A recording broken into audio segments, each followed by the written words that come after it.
নাকচিভান এক্সক্লেভের একটি বিমানবন্দরে সীমান্ত পেরিয়ে আজারবাইজানে দুটি ইরানি ড্রোন উড়ে যাওয়ার ঘটনায় বৃহস্পতিবার ইরানি দূতাবাসের কাছে আনুষ্ঠানিক প্রতিবাদ জানিয়েছে আজারবাইজানের পররাষ্ট্র মন্ত্রণালয়। প্রতিবাদে তারা জানিয়েছে, আজারবাইজানের ভূখণ্ডে এই আক্রমণ আন্তর্জাতিক আইনের নিয়ম ও নীতির পরিপন্থী এবং এই অঞ্চলে উত্তেজনা বৃদ্ধিতে অবদান রাখছে।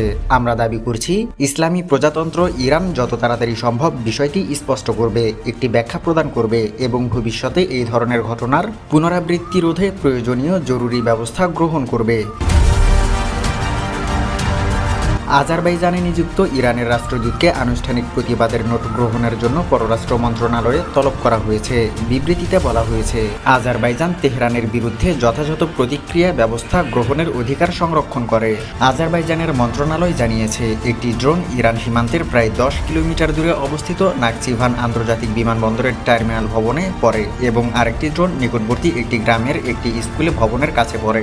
আজারবাইজান সরকারের ঘনিষ্ঠ একটি সূত্র জানিয়েছে, উক্ত ঘটনার ফলে আগুন লেগেছে। সূত্রটি যে ভিডিও ফুটেজ শেয়ার করেছে তাতে দেখা গেছে বিমানবন্দরের কাছে কালো ধোঁয়া উড়ছে এবং টার্মিনাল ভবনের ভেতরে স্কাইলাইটের ক্ষতি হচ্ছে।